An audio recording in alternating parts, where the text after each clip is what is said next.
நம்ம ஊர்லேயே இந்த மாதிரி படம் வந்திருக்கு, அதை பார்த்தாங்க. ஆனால் ஃபாரின் படத்துலையும் காட்டுவாங்கல்ல அது சார், அதெல்லாம் எப்போ வந்திருக்கு சார் ப்ரொசீஜர். அதான் சொன்னேன், வந்திருக்கு. நம்ம ஆளுங்க அவ்வளோ இங்கிலீஷ் படம்லாம் பார்க்கறது இல்லை. அந்த பொருள் இப்போ தான் இங்கே வந்திருக்குன்ற. ஏங்க அது விஜய் காலை கவனிச்சிங்களான்னு ஒருத்தர் போடுறாரு. என்ன காலை கவனிச்சிங்கன்னா செருப்பு இல்லாமல் வராரு. என்ன பண்ணணுங்கிறப்போ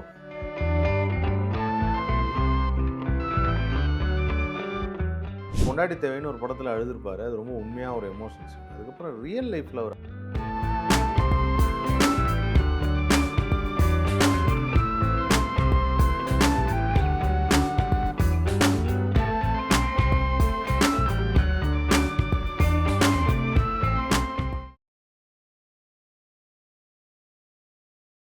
இந்த மீடியா பிஹேவ் பண்ணுறது சரியாக இருக்காங்கன்னு பாருங்கள் சார். ஏன்னா நீங்களும் ஒரு மீடியா பர்சன்.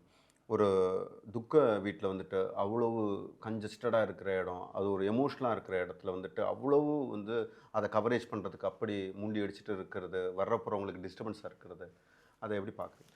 அது பேர் மீடியாவே இல்லை சார். இது பேர் ஃபுட்டேஜ் கவரிங்னு பேர். சரி, அதாவது என்னென்னா மீடியாவில் என்ன சொல்லுவாங்கன்னா, ஸ்கிரிப்டோடு போய் உட்காந்து பண்ணுறதுக்கு அது ஒரு ட்ராமாட்டிக்கல் ஒன்று. ஸ்கிரிப்ட் இல்லாமல் போய் பண்ணுறதுக்கு ஆன் ஸ்பாட் ஷாட்டு, சும்மா அங்கங்கே மாண்டேஜ் ஷாட்டுன்னுவாங்க. அதுக்கப்புறம் டாக்குமெண்ட்ரின்னு ஒன்று இருக்குது. இது என்ன வகையில் சேர்த்துக்கிறதுனே தெரியாது. அதே இடத்துல ஒரு சீனியர் கேமராமேன்ஸ் எல்லாம் என்ன பண்ணுவாங்கன்னா, கரெக்டாக கேமரா லென்ஸ் வச்சு தூரத்துலேருந்து ஃபோக்கஸ் பண்ணி எடுத்துருவாங்க. புதுசாக வந்தவங்க எல்லோரும் என்ன பண்ணாங்கன்னா, லென்ஸ் வாங்கிறதுக்கு காசு இல்லை அவங்கள்ட்ட. தப்பு கிடையாது. ஆனால் அதுக்காக மூஞ்சிக்கிட்ட போய் ஃபோனையும் கேமராவையும் நீட்ட முடியாது. நான் 50 லென்ஸ் தான் சார் எங்கிட்ட இருக்குது, கிட்ட வச்சா தான் சார் தெரியும் அப்படின்னு இப்படி வச்சு நீட்ட முடியாதுல்ல. பட் எங்களுக்கு எங்களுக்கு ஃபுட்டேஜ் வேணும் சார். நாங்கள் ஃபுட்டேஜ் என்ன ஃபுட்டேஜ் அதில் பார்க்க போகிறாங்க? அவங்களுக்கு அந்த எமோஷன் புரியல. நான் ஒரு கேமராமேன் யாராவது ஒருத்தர் வீட்டில் ஒரு துக்க சமாச்சாரம் நடக்கும்போது நான் போய் எங்களுக்கு ஃபுட்டேஜ் வேணும்னு கேட்டால் அவருக்கு எப்படி இருக்கும்? நல்லா ஏன் அழுவுறீங்க, அழுதுட்டீங்க, என்ன ஃபீல் பண்ணுறீங்க, அவர் இப்போ உங்களோட இல்லை, என்னன்னு சொல்லுங்கள் அப்படின்னு எப்படி சொல்லுவாங்க? ராஜா சார் அதனால தான் கடுப்பாக பேசினார். அது ரொம்ப கஷ்டம் இல்லை அது. Humans are always humans. நீங்கள் ஆக்டராக இருக்கலாம், நீங்கள் பொலிட்டிஷியனாக இருக்கலாம், நீங்கள் ஒரு ஸ்போர்ட்ஸ் பர்சனாக இருக்கலாம், இல்லை நார்மல் ஹியூமன் பீயிங் ஒரு அன்றாட வேலைக்கு போகிறவங்களா இருக்கலாம். பட் ஹியூமன்ஸ்க்கு ஒரு எமோஷன் இருக்குது. அவங்க ஃபேமிலி, அவங்க ஃப்ரெண்ட்ஸு, ரிலேட்டிவ்ஸ்னு ஒரு எமோஷன் இருக்குது. அந்த எமோஷனை விலை பேசக்கூடாது. ஆனால் இவங்க மாற மாட்டாங்க, இப்படி தான் இருப்பாங்க. கூட்டம் அலமோதும், வர்றவங்கள நேராக பார்க்க முடியாது. நான் தான் சொல்லலை, உங்களுக்குலாம் ஃபுட்டேஜ் வேணுன்னா எங்கேயாவது ஒரு இடத்துல கேமரா ஃபிக்ஸ் பண்ணி, எம்ஜிஆர் இறப்பை கேப்சர் பண்ணுறாங்க. எப்படி பண்ணாங்க? தூரத்துலேருந்து கேமரா வச்சு அழகாக லென்ஸ் போட்டு, லாங் இதுலேருந்து லென்ஸ் போட்டு அழகாக மக்கள் வாழுதாங்க. இந்த மாதிரி நடந்தது, எல்லாரும் பார்த்தாங்க, அதை கேப்சர் பண்ணாங்க. It's known as capturing a moment. ஒரு பெரிய லெஜெண்டரி, ஒரு பெரிய பர்சன் இறந்து போயிட்டாங்க, moment. Not like that. MGR இறந்ததை பற்றி நீங்கள் என்ன நினைக்கிறீங்க அப்படின்னு யாராவது கேட்டாங்களா? அந்த சமயத்தில் அப்படி கேட்டிருக்க முடியுமா? அதுதான் தவறு. உங்களுக்கு புரியுது? அதுதான் எல்லோரும் பண்ணுறாங்க. ராதிகா மேடம்லாம் பல பேரை அவங்க கோவப்பட்டதை சொல்கிறாங்க. பாரதி சார் இறந்த அன்றைக்கி ராதிகா மேடத்தை நான் பார்த்து பேசிகிட்டு இருக்கேன். அப்போ பேசும்போது அவங்க ஒரு வார்த்தை சொல்கிறாங்க, கொஞ்ச நாளைக்கு முன்னாடியே அம்மா இழந்துட்டேன் ரீசெண்டாக. உடனே என்னை அறிமுகப்படுத்தின குரு அவரையும் இழந்துட்டேன், ரொம்ப ஒரு மாதிரி இருக்குது அப்படின்னாங்க. அவங்க தான் ஃபஸ்ட் ஆளாக போய் பார்த்தாங்க. கடைசியில் என்ன ஆகிடுச்சு, அவங்கள முதல்ல நடிக்க வச்சு கூட அசிஸ்ட் பண்ணி கூடவே இருந்த பாக்யராஜ் சாரும் 14. ஸோ அந்த ஒரு தொடர் சோகம் இருக்குல்ல, அது எப்படி இருக்கும்? அவங்கள போய் கிட்ட வச்சு கேமரா வச்சு மூவ் பண்ணி நீங்கள் என்ன நினைக்கிறீங்க, ஏது நினைக்கிறீங்கன்னு சொல்கிறது இருக்குது. கையெடுத்து கும்பிட்டு வழி விடுங்கன்றாங்க, விட மாட்டேங்க, பண்ண மாட்டாங்க. பண்ணே விட நம்ம ஆளுங்க அதெல்லாம் எப்படி ஃபுட்டேஜ் கிடச்சிடணும்ல. அன்னைக்கு எப்படி சார் அன்றைக்கி நம்ம அன்றைக்கி என் சேனல் தான் அன்றைக்கி நம்ம டாப்பில் இருக்கணும். அதாவது என்னை கேட்குறாரு ஒருத்தர், சார் பாக்யராஜ் நீங்கள் போகலையான்னாரு. நான் போகலங்கிறத நீங்கள் எதை வச்சு சொல்கிறீங்க?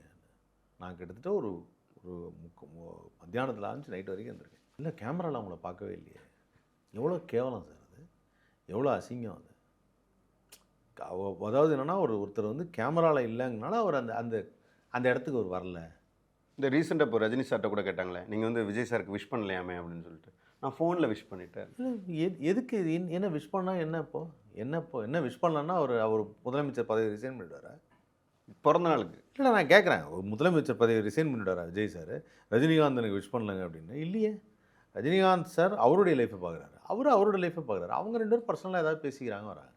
எப்போ ஒருத்தவங்க மீடியா கேப்சர் பண்ணணும்னா, நான் இந்த மாதிரி ஒரு ஸ்டேட்மெண்ட்டு சொல்கிறேன் அப்படின்னு சொல்லிட்டு அவங்களே அனௌன்ஸ் பண்ணுவாங்க. இப்போ ட்விட்டரில் போடுறது எடுத்து சொல்கிறாங்க, ஓகே. நீங்கள் நேற்று ராத்திரி நீங்கள் அவருக்கு ஃபோன் பண்ணலாமே அப்படின்னு சொன்னால் அதுக்கு என்ன அர்த்தம்? அது ஏன் இஷ்டம் சார் அது. ஒவ்வொருத்தரும் வந்து விஷ் பண்ணுறதும், விஷ் பண்ணாமல் இருக்கிறதும், சொல்கிறதும், சொல்லாமல் இருக்கிறதும் ஏன் இஷ்டம். இங்கே ஒவ்வொரு தனி மனிதனுக்கும் ஒரு விதமான எமோஷன்ஸ் இருக்குது. அவங்கள ஏன் வந்து போட்டு டார்ச்சர் பண்ணுறாங்க? எல்லாருமே அப்படி தான் பண்ணுறாங்க. நீங்கள் விஜய் எடுத்துட்டாலும் சரி, அஜித் சார் எடுத்துட்டாலும் சரி, ரஜினி சார் எடுத்துட்டாலும் சரி, கமல் சார் எடுத்துட்டாலும் சரி, அந்த கேமராவை மூஞ்சிக்கிட்ட கொண்டு வரதே ஒரு வேலையாக வச்சுருக்காங்க. அப்புறம் அந்த இடத்துல கேள்வி கேட்டு அவங்க தன்னுடைய பெருமையை நிலைநாட்டுறாங்க. அதாவது நான் எவ்வளோ பெரிய பிரஸ் இப்போ நான் கேட்ட கேள்விக்கு திணறிட்டாருன்னு. அதான் அவங்க செய்கிறது. அவங்க கேட்குற கேள்விக்கு பதில் சொல்ல முடியாமல் திணறிட்டாரு. அப்படியே வந்து நான் எப்படிப்பட்ட கேள்வி கேட்டேன் தெரியுமா? அது ரொம்ப பெருமை அடைகிறாங்க. ரொம்ப ரொம்ப லைஃப்பில் பெரிய ஆளாக வருவாங்க. நீங்கள் வேணால் எழுதி வச்சுங்களேன், இன்னும் ஒரு 20 வருஷம் கழிச்சு அவங்களெல்லாம் ஆல் இண்டியா லெவலில் ப்ரெஸ்ஸில் கூப்பிட்டு ஹானர் பண்ணுவாங்க. பத்மஸ்ரீ, பத்ம விபூஷன்லாம் கொடுப்பாங்க. சீரியஸாக அவ்வளோ கோவம் வருது எனக்கு. சரி, எல்லாரும் நானும் மீடியாவில் அவங்களோட நானும் தான் ட்ராவல் ஆகி. ஆனால் சில சீனியர் கேமராமேன்ஸும் சீனியர் ரிப்போர்ட்டர்ஸும் அதை பண்ணுறது இல்லை. இந்த மாதிரியான ஒரு சிச்சுவேஷனில், ஒரு எமோஷ்னலான இருக்கக்கூடிய சிச்சுவேஷனில் இந்த சீனியர் கேமராமேன்லாம் எனக்கே தெரியும். அவங்கள பார்ப்பேன், பார்த்தேன்னா அவங்கள பேசாமல் கேமரா வச்சு கேப்சர் பண்ணுவாங்க. அதுதான் அவங்களுக்கு இருக்கிற பக்குவம். ஒன்று அவங்கள்ட்ட கற்றுக்கணும். ஒரே கேமரா தான், ஒரே மாதிரி தான் கேப்சர் ஆக போகுது. இல்லை நீங்கள் காசுலேயே லென்ஸ் வாங்கிட்டு நீங்களும் போய் தூரத்துலேருந்து பண்ணுங்கள், ஆனால் கிட்ட வராதிங்க. அவங்களே எமோஷனலாக தான் இருப்பாங்க. ஏன்னா அவங்க அந்த ஆர்டிஸ்டோட நல்ல ஒரு வைப்பில் இருந்திருப்பாங்க ஒரு பீரியட் ஆஃப். இப்போ டெலிவிஷன் சேனல்லாம் இருக்காங்களா, அவங்களாம் என்ன டெலிவிஷன் சேனலில் கேமராமேன் ஆகணுன்னே தன்னுடைய வாழ்க்கையை ஆரம்பித்தாங்களா என்ன? இல்லையே. அவங்க எல்லாரும் வந்து யாரோ ஒருத்தட்ட வந்து நம்ம ஒரு அசிஸ்டன்ட் டேரக்டராக இருக்கணும், ஒரு அசிஸ்டன்ட் கேமராமேனாக இருக்கணும்னு நினச்சி சரி கிடச்சி தான் அந்த வாய்ப்பு தான் கிடச்சி அப்படி தான் வந்தவங்க. அவங்களுக்கு அந்த எமோஷன் இருக்கும்ல, ஒரு கவலை இருக்கும், எல்லாமே இருக்கும். ஆனால் இன்றைக்கி அதை சுத்தமாக அதை வந்து மாற்றிட்டாங்க. அது கொஞ்சம் வருத்தமாக இருக்குது. நான் எந்த இதுலேயுமே வந்து அந்த ஃபஸ்ட்டு ஒரு 2 இடத்துல மட்டும் தான் எனக்கு தெரிஞ்சு நான் பேசியிருப்பேன் ப்ரெஸ்ஸில். ஏதோ ஒரு டெத்தில் 2 இடத்துல பேசியிருப்பேன். அதுக்கப்புறம் நான் பேசுகிறதே இல்லை. எங்கேயுமே திரும்பியே பார்க்குறதில்ல, பேசுகிறதில்ல, எதுவும் சொல்கிறேன். என் கருத்தையும் என்னோடய இதையும் வந்து அந்த ப்ரெஸ்ஸில் அந்த இடத்துல சொல்லணும்னு அவசியம் இல்லை. அதில் ஒரு பப்ளிசிட்டியும் எனக்கு தேவையில்லை. அப்படிப்பட்ட பப்ளிசிட்டி எனக்கு தேவையில்லை. நான் பாரத சார் இறந்தப்பையும் சரி, ஒரு பெரிய ஒரு நல்லா தெரியும் உடம்பு சரியில்லாமல் இறந்துட்டார். சரி, ஓகே, அது என்னால் ஏற்றுக்க முடியுது, கொஞ்சம் கொஞ்சமாக ஏற்றுக்கலான்னு. பாக்யராஜ் இருந்தப்போ ஷாக்கு. நான் ஒரு மணி நேரம் வந்து ஒரு 3 பேர் 4 பேர் ஃபோன் பண்ணப்போ நான் அழுதுருக்கேன்.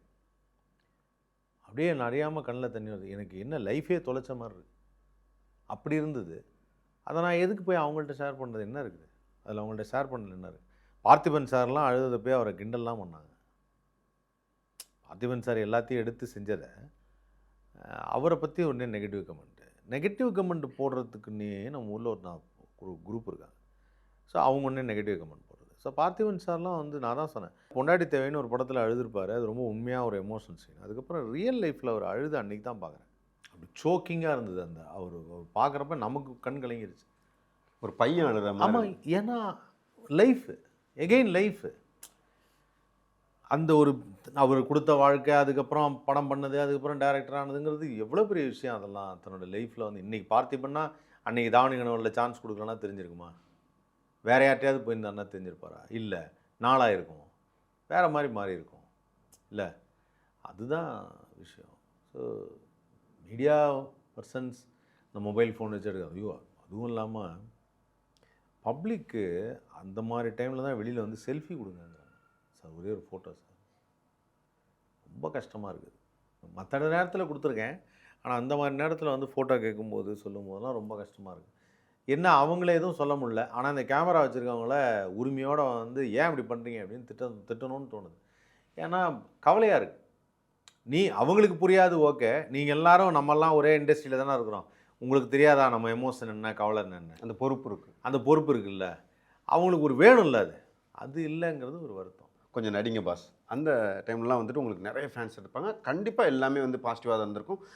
யாரை நீங்கள் கலாய்க்கிறீங்களோ அவங்களே வந்து சார் சூப்பராக பண்ணீங்க சார் அப்படின்னு தான் சொல்லுவாங்க. பட் இப்போது வந்து நீங்கள் ஒரு பொலிட்டிக்கலான ஒரு ஸ்டேட்மெண்ட் கொடுக்கும்போதோ அல்லது ஒரு குறிப்பிட்ட நபரை பார்த்து நீங்கள் ஒரு ஸ்டேட்மெண்ட் சொல்லும் போதோ அதுக்குள்ள நெகட்டிவான கமெண்ட்ஸ் வந்து அதிகமாக இருக்கும் இல்லையா? இது எப்படி ஃபேஸ் பண்ணுறீங்க? பார்க்குறதே கிடையாது. விசு சார் டைலாக் மாதிரி தான், போற்றுவார் போட்டுட்டும் தூற்றுவார் தூட்டுட்டும் மத்தனையும் நாரதனா எடுக்கிறாங்க. அந்த மாதிரி கிண்டல் பண்ணுறவங்களும் நம்மளை வந்து தப்பாக சொல்கிறவங்களும் சொல்லிட்டு தான் இருப்பாங்க, பாசிட்டிவாக சொல்கிறவங்களும் சொல்லிட்டு தான் இருப்பாங்க. நான் பாசிட்டிவாக சொல்கிறவங்கள மதிக்கிறது உண்டு. அவ்வளோதான். அவங்களுக்காக தான் நான் பண்ணுறோம், அப்படி தான் எடுத்துகிட்டு போகணும். சரி, நான் வந்து டெலிவிஷனில் நிகழ்ச்சி பண்ணும்போது இத்தனை பேர் என்னை ரசிக்கிறாங்கன்னு கணக்கெடுத்து வச்சு நான் பண்ணல. இப்போ மட்டும் என்ன புதுசாக வந்து இத்தனை பேர் எனக்கு பேட் கமெண்ட்ஸ் இருக்காங்க நான் மாற்றிக்கணும்னு சொல்லுது. என் மனசில் தோணுன எனக்கு இது சரின்னு பட்ட ஒரு விஷயத்த நான் சொல்கிறேன். ஆனால் நான் யாரையும் ஹர்ட் பண்ணாமல் தான் சொல்லுவேன். நான் ரொம்ப ஹர்ட் பண்ணிலாம் சொல்ல மாட்டேன். ஒரு இது மாதிரி நடக்கிறதுல எனக்கு பெரிய விருப்பம் இல்லை, இது தப்பாக இருக்குது அப்படிங்கிறத நான் சொல்லுவேன். அதுக்கு வந்து இங்கே எல்லாத்துக்கும் உரிமை இருக்குது. அது பேர் பேச்சு சுதந்திரம்னு பேர். அதுக்கு உரிமை இருக்குது. அந்த உரிமைக்கு நான் சொல்கிறேன். அது விஜய் வந்து இன்னைக்கு தமிழ்நாடு முதலமைச்சர் அவர். விஜய் வந்து அரசியலுக்கு வரக்கூடாது, நல்லா இல்லை, இது எனக்கு இந்த மாடல் பிடிக்கல, இது ஏதோ தப்பாக இருக்குதுன்னு சொன்னது நான் தான். நான் இது எல்லா இடத்துலையும் நான் ஒன்றும் டினையே பண்ண மாட்டேன். அன்னைக்கு நீ இப்படி சொன்ன, நீ மாறிட்டியா? ஒருத்தர் கேட்டார், யாரோ ஒருத்தர் சொன்னார், நீ பயந்துட்ட அப்படின்னாரு. நான் ஏன் சார் பயப்படுறேன்? எனக்கு அவருக்கு எந்த சம்மந்தமும் கிடையாது. நான் எதுக்கு பயப்படுறேன்? இது என்னுடைய பொதுவான ஒரு கருத்து. மைட் பி இன்னைக்கு விஜய் சார் வந்து முதலமைச்சர் ஆனதுக்கு பிறகு இப்போ நான் நடக்கக்கூடிய விஷயங்கள்லாம் பார்க்குறப்போ ஒருவேளை இன்னொரு 6 மாதத்தில் வந்து ஒரு மாற்றம் வரலாம், இல்லை அவங்க ஏதாவது புதுசாக செய்யலாம், யாருக்கு தெரியும்? நமக்கு தெரியாது. ஆனால் அப்படியே விட்டேன். சரி, ஓகே, ஃபைன், இதுதானா நம்ம ஏற்றுக்கிட்டு தான் ஆகணும். சரி, இந்த உலகம் மாறுது, சுனாமி வந்துருச்சு, தண்ணி உள்ளே வந்துருச்சு அப்படின்னா அப்புறம் நம்ம ஏற்றுக்கிட்டு தான் ஆகணும். தண்ணி உள்ளே வந்துச்சு, ஏன் வந்தது? நான் அன்னைக்கே சொன்னேன், நம்ம கடலில் காம்பவுண்டு கட்டலான்னு சொல்ல முடியுமா? அப்படிலாம் கிடையாது. அதனால் இயற்கையோடு ஒன்றி இருக்கிறதும் நடப்போடு ஒன்றி இருக்கிறதும் உண்டு. இன்றைக்கி இருக்கக்கூடிய மக்கள், இன்றைக்கி இருக்கக்கூடிய ஜனங்க வந்து ஒரு மாற்று அரசியலுங்கிறத பார்க்குறாங்க. அப்படிங்கும்போது ஓகே, ஃபைன், அவங்க பார்க்குறாங்க. அதில் வரக்கூடிய பாதிப்பாக இல்லை நல்ல விஷயங்களை வருதாங்கிறது அவங்கவுங்களுக்கு பர்சனலாக வரும்போது தான் தெரியும். அது வந்து உண்மையிலே மறுபடியும் வந்து இல்லை எனக்கு வந்து இஷ்டம் இல்லைன்னு சொல்கிறாங்களா, இல்லை எனக்கு பிடிச்சிருக்குன்னு சொல்கிறாங்களா, இது எல்லாமே வந்து மக்கள் கையில் தான் இருக்குது, நம்ம கையில் கிடையாது. நம்ம சொல்கிறதுனால ஒரு விஷயம் மாறவும் மாறாது. ஒரே ஒரு விஷயந்தான், நம்ம சொன்னாலும் நம்ம ஒரு மணி நேரம் உட்காந்து ஒருத்தருக்கு அட்வைஸ் பண்ணாலும் அவர் அதை எடுத்துக்கிட்டால் தான் மாற முடியும். அவர் அதை எடுத்துக்கவே ரெடியாக இல்லைன்னா நீ அட்வைஸ் பண்ண உனக்கிட்ட 1 மணி நேரம் டைம் வேஸ்ட். புரியுதுங்களா? இதில் என்னென்னா இப்போ நம்ம இந்த பொலிட்டிக்கல் இது வந்து நான் மட்டும் இல்லை, ஒட்டுமொத்த மீடியாவுமே வந்து எகெயின்ஸ்டாக தான் சொன்னாங்க. பாசிட்டிவாக சொன்னது 2 பேரோ 3 பேர் தான் சொன்னாங்க. மற்ற எல்லாருமே எகெயின்ஸ்டாக, எல்லாருமே அப்படியே ஸ்தம்பிச்சு போய்ட்டு உட்காந்துருக்காங்க. ஐயோ, நம்ம எகெயின்ஸ்டாக சொல்லிட்டோமோ அப்படின்னு. தப்பு கிடையாது. ஒருத்தரை வந்து எகெயின்ஸ்டாக சொல்கிறது தப்பு கிடையாது. ஆனால் நான் இன்றைக்கி வந்து அதுக்காக எது செஞ்சாலும் வந்து சும்மா வந்து அடித்து பேசணும் அப்படிலாம் பண்ணுறதே கிடையாது. சில விஷயங்களில் வந்து நானே யோசிக்கிறேன். இப்போ சமீபத்தில் அந்த மாத்திரையை வந்து நசுக்கினேன்னு சொல்லிட்டு குழந்தைக்கு மாத்திரை நசுக்கினேன்னு சொல்லி போட்டு தாளித்து எடுக்கிறாங்க. ஒரு வீடியோ வந்துருச்சு, நீங்கள் வந்து இது பண்ணுற மாதிரி வீடியோ வந்துச்சு. தம்பி, அதெல்லாம் பழைய வீடியோ. இன்றைக்கி நான் அமைச்சர், பொறுப்போடு நடந்துக்கணும்னு நினைக்கிறேன். சிறு வயதில் 1000 தப்பு பண்ணிடலாம், இன்றைக்கி நான் மாறிட்டேன், நீங்கள் மாறுறீங்களான்னு ஒரு வார்த்தை கேட்டதுன்னா முடிஞ்சு போச்சு. புரியுதுங்களா? அந்த கேஸ் போட்டு இப்போ அரெஸ்ட் பண்ண வாய்ப்பு இருக்குது. அதனால் இப்போ மட்டும் என்ன பண்ணுறாங்க? இப்போ விட்டுட்டாங்கல்ல. இல்லைங்க, ஒரு அமைச்சர் பொறுப்போட பதில் சொல்லணும். நான் அப்படி நினச்சேன், அப்படி சொல்கிறேன். அதை விட்டுட்டு அன்னைக்கு குழந்தை இருந்தது அப்படின்னாரு, அது ஒரு வீடியோவாக போச்சு. கடைசியில் அந்த எந்த வீடியோலையுமே குழந்தை இல்லை. வீடியோ எடுத்ததே குழந்தையான்னு கேட்டான் ஒருத்தன். ஒருவேளை அந்த 1.5 வயசு குழந்தை தான் அந்த வீடியோ எடுத்துருக்குதா? ஏன்னா எந்த வீடியோலையுமே குழந்தை இல்லையே, அப்புறம் கூட இருந்தது வந்து உங்கள் மனைவியே இல்லையே அப்படின்னாங்க. அவங்க தனியாக வீடியோ போட்டாங்க. அதுக்கப்புறம் வந்து டாக்டர் ஒருத்தர் வந்து அந்த மாத்திரையை கொடுத்ததே நான் தாங்கிறாரு. சார், 1.5 வயசு குழந்தைக்கு மாத்திரை கிடையாதுன்னு ஊருக்கே தெரியும். கோவிடுக்கு அப்புறம் அதுவும் கிடையவே கிடையாது. சரிங்களா? ஸோ இதை பார்க்கும்போது இல்லை, தக் லைஃப் மூமெண்ட் வேறு. இதை எப்படி நீங்கள் கிண்டல் பண்ணுறவங்கள போய் தடுப்பீங்க? நான் தான் சொன்னேன், நீங்களே வழிவகுத்துட்டீங்க. அந்த இடத்துல ஒன்று தான் சொல்லணும்னு நினச்சேன். சார், அவர் அமைச்சருங்கிறது அவரே மறந்துட்டார். அவர் ஏதோ காமன் மேன் மாதிரி வந்து இருந்து வீடியோ எல்லாம் போட்டு நான் அதெல்லாம் தப்பெல்லாம் பண்ணலைங்க. ஐயா, உங்களை எதுவுமே சொல்லலை, நீங்கள் அமைச்சர். நீங்கள் அமைச்சர், நீங்கள் தைரியமாக சொல்லலாம். இங்கே தவறு செய்யாத மனிதர்களே கிடையாது, எல்லாரும் தவறு செய்திருக்கிறாங்க.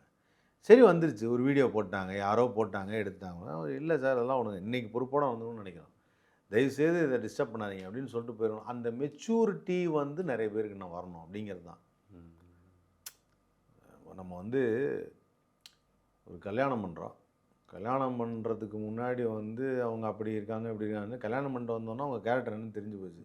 ஆணோ பெண்ணோ, ஒரு பொண்ணு ஆணை கல்யாணம் பண்ணாது, ஆண் பெண்ணை கல்யாணம் பண்ணாலும் வந்ததுக்கப்புறம் அந்த ஆம்பளை எப்படி இருக்கான்னு தெரியுது, அந்த பொம்பளை எப்படி இருக்கான்னு தெரியுது அப்படின்னா அப்புறம் அதை எப்படியெல்லாம் நம்ம வசப்படுத்தி வாழ்வதுங்கிறத ட்ரை பண்ணணும்ல, அதுதான் பண்ணணும். இப்போ அதைத்தான் நானும் யோசிக்கிறேன். வந்துட்டாங்க, வந்ததுக்கப்புறம் என்ன, சரி எப்படியெல்லாம் அவனுக்கு நல்ல வழி சொல்லணும், இது சொல்லணும், அதை தான் பண்ணி ஆகணும். வேறு என்ன பண்ணுறது? முடியவே முடியாது, நீங்கள் கிளம்புங்க அப்படின்னா எப்படி கிளம்புவாங்க? அப்படிலாம் கிளம்ப மாட்டாங்க.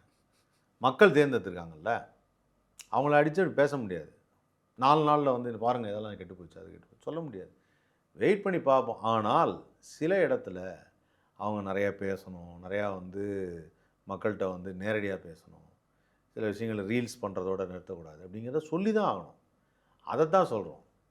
அது சொல்லக்கூடாது அப்படின்னு சொல்லி நீங்கள் சொல்லி கமெண்ட் போட்டாங்கன்னா அதுக்கு நான் பொறுப்பு இல்லை. ஏன்னா நாளைக்கு விஜய் சார் நல்லா இருக்கணும்னு நினைக்கிறதும் நம்ம தான். ஏன் நாட்டுடைய முதலமைச்சருங்க அது. அவர் நல்லா இருந்தால் தான் நாடு நல்லா இருக்க முடியும் இல்லையா? அவர் ஸ்டேபிளாக இருக்கணும், அவர் நல்லா இருக்கணுங்கிறது.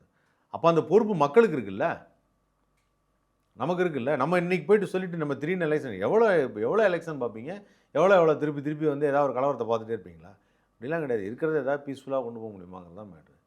பண்ண முடியலையா? பண்ண முடியலன்னா அடுத்த தடவை மக்கள் மாற்ற போகிறாங்க, இல்லை மக்கள் ஏதாவது சொல்ல போகிறாங்க. இல்லை நாங்கள் வேற ஒன்று நினச்சோம், இது நடக்கலாம்னு சொல்லுவோம். நல்லா பண்ணிட்டாங்களா? நல்லா பண்ணுறாங்களே, நாங்கள் இவங்களே கண்டினியூ பண்ணுறோன்னு சொல்ல போகிறாங்க. என்ன பண்ண முடியும்? ஒன்றும் பண்ண முடியாது. நம்ம இதில் போய் தனியாக ஒரு மனுஷன் போய் சொல்லி எதுவுமே பண்ண முடியாது. ஸோ இங்கே என்ன ப்ரூவ் ஆகிருக்குன்னா, மேடை போட்டு பிரச்சாரம் பண்ணுறது, நம்ம போய் தனியாக வந்து இதுதான் இன்ஜெக்ட் பண்ணுறது, அதெல்லாம் கிடையாது. அவங்க மனசில் என்ன நினைக்கிறாங்களோ அதான், அன்னைக்கு என்ன நினைக்கிறாங்களோ அதான் அப்படிங்கிறத ப்ரூவ் பண்ணிட்டாங்க. So that is a power of the people. அது சாதாரணம் கிடையாது. படம் எடுத்தாலும் அதே மாதிரி தான். நான் ஒரு காவியத்தை எடுத்திருக்கிறேன், அது மக்கள் சொல்லட்டும். அவங்க தியேட்டருக்கு வந்து பார்த்துட்டு ஒருவேளை அவங்களுக்கு அது காவியமாகவே தோணாமல் இருந்திருக்கலாம், கம்முன்னு உட்காந்துருப்பாங்க. டேரக்டர் மட்டும் புலம்பிட்டு இருக்கணும், நான் காவியத்தை எடுத்திருக்கேன், இந்த சீனை கிளாப் பண்ணுவான்னு நினச்சினே கிளாப் பண்ணல. மக்கள் மைண்ட் செட் அந்த மாதிரி. அவங்க பல்வேறு கஷ்டங்களில் இருக்காங்க, வேலையில் இருக்காங்க, அவங்க ஏதோ ஒன்று நினச்சிருக்காங்க, பண்ணியிருக்காங்க. அவ்வளோ அவங்களோட அப்படியே ஒத்து போகிற காலத்தோடு ஒத்து போகிறது தான் நமக்கு நல்லது. அப்புறம் பசங்கள்லாம் வளர்ந்துட்டாங்க, பசங்கள்லாம் பெரிய ஆகிட்டாங்கன்னா அப்புறம் அவங்கள பேசிட்டு நம்ம உட்காந்துட்டு இருக்க முடியுமா? தனுஷ் சார் பற்றியுமே நிறைய நெகட்டிவிட்டிஸ் வரும். ஒரு சின்ன ஒரு ப்ரொமோ வந்துச்சுன்னா உடனே ஒரு நெகட்டிவிட்டி, ஒரு ஆடியோ லான்ச்சில் வந்து ஒரு எக்ஸ்ப்ளனேஷன் கொடுக்க மாதிரியான ஒரு சினாரியோ அமையுது. ஏதாவது ஒரு காசிப்ஸ், ஏதாவது ஒன்று டீஃபேம் பண்ணுறதுக்கு நடந்துக்கிட்டே இருக்கு. இதை வந்து ஒரு யங்ஸ்டராக நீங்கள் ஃபேஸ் பண்ணுறது எப்படி? வர்றவங்க இன் ஃபியூச்சர் வர்றவங்க எப்படி ஃபேஸ் பண்ணுறது? இல்லை, ஃபஸ்ட்டு வந்து எதிர்ச்சியாக நெகட்டிவாக நடக்குதுன்னு நினச்சேன். அப்புறம் பார்த்தா அது பப்ளிசிட்டியாக நெகட்டிவாக நடக்குது. நீங்கள் ஏதாவது ஒன்று பேசிட்டு நம்ம பேசிட்டோம். இப்போ நம்ம இன்டர்வியூவில் நீங்கள் எடுத்தீங்க, நான் உடனே அந்த இவரை பற்றி, அமைச்சர் சரத் பற்றி பேசுகிறேன். இப்போ அதுதான் ஒரே பிரபலமாகும். ஆதவன் என்ன சொன்னார் தெரியுமா அப்படின்னா, நான் அதுக்கு முன்னாடி 4 விஷயம் நல்ல விஷயம் சொல்லியிருப்பேன். அதெல்லாம் யாருக்கும் தெரியும், தேவையே கிடையாது. அது என்னன்னா கொண்டு போய் சேர்க்கணும் ஒன்று இல்லை, என்ன ஆதவன் பேசிட்டாராமே அது என்னன்னு கொஞ்சம் பாரு அப்படின்வாங்கல்ல.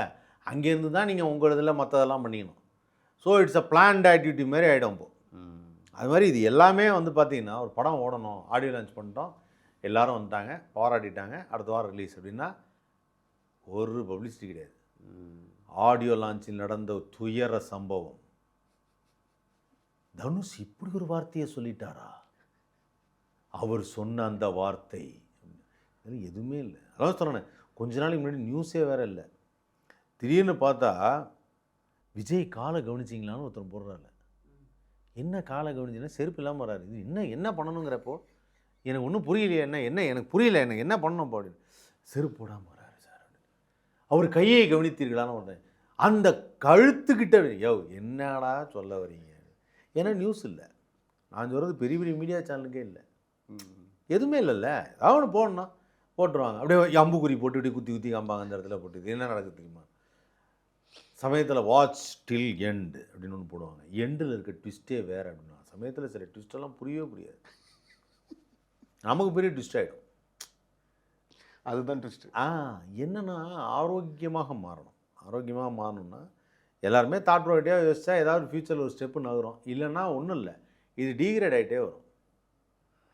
நாளைக்கு கொஞ்சம் நாள் கழித்து சினிமா சாதாரணமாக ஒன்றுமே இருக்காது, டெலிவிஷனில் ஒன்றும் இருக்காது, காமெடி இருக்காது, பொலிட்டிக்கல் எதுவுமே இருக்காது. எல்லோரும் வந்து இப்படி பேசிட்டு போயிடுவாங்க. இதே சர்ச்சையவே பேசிட்டு. இப்போ பார்த்தோன்னா நாட்டில் இன்றைக்கி 1008 பிரச்சனை இருக்குது. இப்போ இன்ன வரைக்கும் அந்த அமைச்சரை பற்றி அவர் செஞ்சது தான், அவர் இந்த பழக்கத்துக்கு அடிமையாக இருக்கார், உடனே அவரை பதவி விலக சொல்லணும், அது பண்ணணும் இது பண்ணணும்னு சொல்லி அதை பற்றி தான் இன்னும் பேசிகிட்டு இருக்காங்க. புரியுதுங்களா? இப்போ நான் என்ன கேட்குறேன்னா, கேஸே போட்டானோ ஏதோ ஒரு பவுடர் வச்சுட்டு பண்ணாங்க, அது அந்த பவுடர் தான் உங்களுக்கு எப்படி தெரியும்? நான் விளையாட்டுக்கு பான்ஸ் பவுடர் வச்சு பண்ணேன்னு சொன்னேன்னா என்ன பண்ணுவீங்க? நீங்கள் என்ன வீடியோவில் நோந்தா பார்க்க முடியும்? கிடையாது இல்லை. ஆனால் இது மாதிரி இருக்குது அவருக்கு பழக்கம். அவர் ஒரு இடத்துல கடற்கரையில் வந்து ஒரு டின் பியர் அடிச்சுட்டு வந்தார் அப்படின்னு சொல்லிட்டு அந்த பியர் அடித்தது ஒரு காட்சியை போட்டு பியர் அடிச்சு, அதாவது நாட்டில் யாருமே குடிக்கலை, யாருமே குடிக்கல. எல்லாருமே வந்து ரொம்ப ஒரு ஆன்மீகவாதிகளாக இருக்காங்க. யாரும் அவர் மட்டும்தான் வந்து குடிச்சிருக்காரு. இன்றைக்கி என்னன்னா அவருக்கு சப்போர்ட்டாக பேசுறதுன்னு நான் நினைக்கிறது கிடையாது. அந்த விஷயத்தை பற்றியே பேசிகிட்டு இருந்தா அடுத்தது என்ன இருக்குது? இன்னொரு முக்கியமான விஷயம் மிஸ் ஆகிடும். அந்த டைவர்ஷனுக்கு தான் இதெல்லாம் பண்ணுறது. புரியுதுங்களா? அந்த டைவர்ஷன் ஒரு டைவர்ஷன் மக்கள் எப்படி திசை திருப்புறது. அன்றைக்கி ஒரு பெரிய பிரச்சனை வந்து சமூக சீர்கேடு, ஒரு சட்ட ஒழுங்கு பிரச்சனைன்னு விஜய் அவரோட காரை அவரே ஓட்டு போனார். அவர் கார் அவர் தாங்க ஓட்டுவார். ஏங்க அவர் கொஞ்ச நாளைக்கு முன்னாடி நடிகராக இருந்தவர். நான் விஜய் சாரோட பேசியிருக்கேன், பழகியிருக்கேன். அவருக்கு வந்து எப்படின்னா தானே காரை ஓட்டுறது ரொம்ப பிடிக்கும். Point number 1. தானே பைக் ஓட்டுறது ரொம்ப பிடிக்கும். Point number 2. அவர் வந்து பெரிய லக்ஸுரி காரை விட ரொம்ப சின்னதாக ஏதோ ஒரு காரில் நான் ஒரு ஃபங்க்ஷனுக்கு அவரை கூப்பிட்டுருந்தப்போ எல்லாரும் வந்து பெரிய லக்ஸுரி காரில் விஜய் வரப்போகிறான்னு நினச்சிட்டு எல்லாம் வேடிக்கை பார்த்துருந்தப்போ நான் வந்துட்டேன் அதை ஒன்று அப்படின்னாரு. எங்கண்ணா அப்படின்னா இந்த மாதிரி ஒரு ஸ்விஃப்ட் காரில் வந்து இறங்கினார். நான் சொல்கிறது 15 வருஷத்துக்கு முன்னாடி ஸ்விஃப்ட் காரில் வந்து இறங்குறாரு. இறங்கணுன்னா பார்த்துட்டு எந்த காரில் வந்துருக்காரு. நான் அப்படியே கிளம்பி வந்துட்டேன் அப்படின்னாரு. சாதாரணமாக இருப்பார். அது அவருக்கு பிடிக்கும். இதை ஒரு இஷ்யூவாக நியூஸாக எடுக்கிறாங்க, அதை எடுத்து போடுறாங்க. அதே தான் போயிட்டுருக்கு. என்ன பண்ணுறது? ஒன்றும் பண்ண முடியாது. இங்கே ஒரு விஷயத்தை அவரோட அரசியல் நோக்கு என்ன, அதில் என்ன ப்ராப்ளம் இருக்குது, அது சரியா தப்பா, அதை பற்றிலாம் நியூஸ் வர்றதே கிடையாது. அது வர்றது கிடையாது. அது காட்டில் போயிடுது. ஏன்னா அது வருது, அதுக்கப்புறம் இந்த வேற ஒரு இஷ்யூ வரும்ல. பார்த்தீங்களா இவங்க கையில் அந்த பொம்மை வச்சுருந்தாங்க, பார்த்தீங்களா இவங்க கையில் வந்து அந்த குச்சி வச்சுருந்தாங்கன்னு சொல்லிட்டு அதை வச்சு அதை உடனே பப்ளிக்கில் எனக்கு இன்னும் ஒரு ஆச்சரியம் தெரியுமா அந்த இதில் அவர் அந்த 500 நோட்டை வச்சு இப்படி பண்ணிகிட்ருக்காரு. அது ஒரு வீடியோ காமிக்கிறாங்க. உடனே பப்ளிக்கில் எல்லாரும் கண்டிப்பாக இது போதைப்பொருள் தான். இப்போ நான் என்ன கேட்குறேன்னா, ஒரு விஷயத்தை பற்றி நான் சினிமா பற்றி பேசுகிறேன்னா எனக்கு சினிமா தெரியணும். நான் போதைப் பொருளை பற்றி பேசுகிறேன், எனக்கு போதை மருந்து அடிச்சிடணும். அப்போ பேசுகிறவங்க எல்லாருமே அதை பயன்படுத்திருக்காங்களா என்ன? படத்தில் எவ்வளோ படத்தில் பார்க்குறோம். நான் படம் பார்த்துருக்கேன். அதுதானே அந்த கிரெடிட் கார்டு வச்சு பண்ணுறது. ஆமாம் சார். லோகேஷ் கனகராஜ் படம் எவ்வளோ இங்கிலீஷ் படத்தில் நம்ம இந்த இங்கிலீஷ் படத்துலலாம் இல்லை. அதெல்லாம் அவ்வளோலாம் நம்மளால இங்கிலீஷ் படம் பார்க்குறது இல்லை. புரியுதுங்களா உங்களுக்கு? நிறைய பேர் பார்த்துருப்பாங்க சார். அதெல்லாம் ஒன்றும் கிடையாது. எல்லாருமே இந்த போதைப் பொருள் இதெல்லாம் வந்து இப்போ தான் லோகேஷ் கனகராஜ் படத்தில் குறிப்பாக மாஸ்டர் படத்தில் வந்தது. நான் தைரியமாக சொல்லுவேன், தப்பே கிடையாது. இது மாஸ்டர் படத்தில் விக்ரம் படத்தில் கரெக்டாக கோவிட் டைமில் விக்ரம் படத்தில் நீங்கள் சொன்ன மாதிரி எல்லோரும் வீட்டில் இருந்தப்போ விக்ரம் படம் ரிலீஸ் ஆனப்போ அந்த படத்தில் பார்த்தது அப்படி வச்சு அர்ஜுன் தாஸ் வந்து அப்படின்னு இருக்கிறது, அந்த நோட்டை சுருட்டி வைக்கிறது, இதெல்லாம் பண்ணுறது இருக்குல்ல, இது எல்லா மக்களுக்கும் தெரிய ஆரம்பிச்சிருச்சு. கடைசியில் சூர்யா சார் பண்ணுவார். அது பண்ணுவார்ல, அது மாதிரி எல்லாத்துக்கும் தெரிய ஆரம்பிச்சிருச்சு. அதனால் அது அங்கேருந்து வந்தது தான். இது ஒன்றும் உடனே இதுக்காக வந்து மக்கள்லாம் கொரியன் படம் பார்த்துட்டு தான் இதை கற்றுக்கிட்டாங்க, இங்கிலீஷ் படம் பார்த்து தான் கற்றுக்கிட்டாங்கன்னு நம்ம எதுக்கு நான் பூசியெல்லாம் விழுவ முடியாது. நம்ம ஊர்லேயே இந்த மாதிரி படம் வந்திருக்கு, அதை பார்த்தாங்க. ஆனால் ஃபாரின் படத்துலையும் காட்டுவாங்கல்ல அது சார். அதெல்லாம் எப்போ வந்திருக்கு சார். அதான் சொன்னேன், வந்திருக்கு. நம்ம ஆளுங்க அவ்வளோ இங்கிலீஷ் படம்லாம் பார்க்கறது இல்லை. அந்த பொருள் இப்போ தான் இங்கே வந்திருக்குன்ற. ஏங்க அது கரெக்டு தாங்க. ஆனால் சொல்கிறவங்க எல்லாரும் அவ்வளோ தத்துருவமாக சொல்கிறாங்க. எனக்கு என்ன வருது நான் பயம்னா, எல்லா யூடியூபர்ஸும் அதை சொல்கிறீங்களே, இப்போ ஏதாவது ஏப்பா நீங்கள் ஏதாவது மாட்டிக்க போகிறீங்கப்பா, ஏன்னா நீங்கள் அவ்வளோ தெரிஞ்ச மாதிரி வேறு கரெக்டாக சொல்கிறீங்களேங்கிற மாதிரி இருக்குது. புரியுதுங்களா? நிறைய பேருக்கு வந்து இப்போ அதோடைய ஸ்மெல் கூட என்னன்னு தெரியாது. ஆமாம். இன்னும் அந்த பழக்கம் நிறைய பேருக்கு கிடையாது. என்ன டேஸ்ட்டாக இருக்குன்னு கூட தெரியாது. எந்த டேஸ்ட்டு என்ன ஸ்மெல் எதுவுமே தெரியும். நமக்கு வந்து என்ன தெரியும், சிகரெட் ஸ்மோக் பண்ணால் சார் ஸ்மோக் பண்ணுங்க சார், அதான் தெரியும். அது இப்போ ஒரு கொக்கைன் எப்படி இருக்கும், கஞ்சா எப்படி இருக்கும்னு யாருக்கும் தெரியாது. ஆனால் இன்றைக்கி இருக்கிறவங்களாம் தெரிஞ்ச மாதிரியே நிறையா பேசுகிறாங்க. காரணம் என்ன? வியூஸ். அவரை பற்றி நான் திட்டேன், நான் சமூக பொறுப்போடு பேசிட்டேன் சார். போக்கிரி படத்தில் வரும்னு நினைக்கிறேன் சார். இப்போ யோசிச்சு பார்த்தேன். போக்கிரி படம் நிறைய படத்தில் வரும் சார். அதெல்லாம் வந்து 99 பிரகாஷ் முன்னாடி படத்தில் வந்து போதை பொருள் அப்படின்னு சொல்லிட்டு நல்லவன்னு ஒரு படம், விஜயகாந்த் சார் படம். அதில் வந்து கிட்டின்னு ஒருத்தர் ஆக்டர் இருப்பார். அவர் சொல்லுவார், அத்துணையும் ட்ரக்ஸ் பாஸ்கி, இதில் ரொம்ப விலகி உயர்ந்த பொருள் அப்படின்வார். அவள் தான் தெரியும், அது என்னன்னு கூட தெரியாது. சரிங்களா? சில பழைய படங்களில் போலீஸ் இதில் வந்து கடத்தல் ஜாமானை நான் பிடிச்சிருக்கேன் அப்படின்னு, சார் அத்தனையும் powder sir, sugar, brown sugar sir, இப்படிலாம் பேர் சொல்லுவாங்க. இப்போது வந்து ஒரு 99 2000 வந்து சேதுன்னு ஒரு படம் வந்தது. அந்த படத்தில் இருந்துன்னா ஃபஸ்ட்டு இந்த இது கஞ்சா அப்படின்னு அடிக்கிறதுன்னு ஒன்று காமிச்சாங்க. அப்புறம் அடுத்த படம் நந்தாவில் வந்து பார்த்தீங்கன்னா பாலா வந்து காலேஜ் உள்ள கஞ்சா வைக்கிறது எப்படின்னு காமிச்சார். 3ஆவது படம் பித்தாமலில் வந்து கஞ்சா பயிரிடுற இடங்கள்லாம் என்னங்கிறத காமிச்சார். ஸோ இந்த கருத்துக்களை பரிமாறினார் அவர், மக்களுக்கு அந்த அறிவை கொடுத்தார். கஞ்சா எங்கே பயிரிடுறாங்க, எப்படி விற்கிறாங்க, எப்படி இது பண்ணுறாங்க. ஸோ இது தெரிஞ்சுக்கணும்னு அவசியமே கிடையாது. சில விஷயங்கள் வந்து நம்ம லைஃப்பில் வந்து பெருசாக தெரிஞ்சுக்கணும்னு அவசியமே கிடையாது. அது சொல்லுவாங்கல்ல, அது அது அது அதுக்கு தான் பெரியவங்க அப்போ சொல்லுவாங்க. இப்போ அதெல்லாம் கிடையாது. அதையும் தெரிஞ்சுக்கணும், இதையும் தெரிஞ்சுக்கணும். அவ்வளோலாம் எல்லாத்தையும் தெரிஞ்சுக்கணும்னு அவசியம் கிடையாது லைஃப் வாழ்கிறதுக்கு. ஆனால் இப்போ அது அப்படியே மருவி மருவி என்ன ஆயிடுச்சுன்னா, கொஞ்ச நாளில் வந்து இந்த பொட்டணம், அப்புறம் இது என்னென்னவோ சொல்கிறாங்க, அதுக்கு பேர் ஒன்று சொல்லுவாங்க, அதுக்கு டோப்புன்னுவாங்க, அப்புறம் இதுன்னுவாங்க. இது மாதிரி எல்லா வார்த்தையும் உபயோகப்படுத்தி அப்படியே பேச ஆரம்பிச்சிட்டாங்க. அது அப்படியே புழக்கத்துக்கு வந்துருச்சு, எல்லாம் வந்துருச்சு. இன்றைக்கி இருக்கிற யங்ஸ்டர்ஸ் வந்து அவங்க நினச்சா ஒரே ஒரு கவலை தான். அவங்க இதுக்கு அடிமையாகி டோட்டலாக தன்னுடைய பிரெயின் கண்ட்ரோல் எல்லாத்தையும் லூஸ் பண்ணிடுறாங்க. Human brains R the most powerful machine in the world. அதை டோட்டலாக டெஸ்ட்ராய் பண்ணுறது தான் அந்த ட்ரக்ஸ். அது புரிஞ்சிக்க மாட்டேங்கிறாங்க யங்ஸ்டர்ஸு.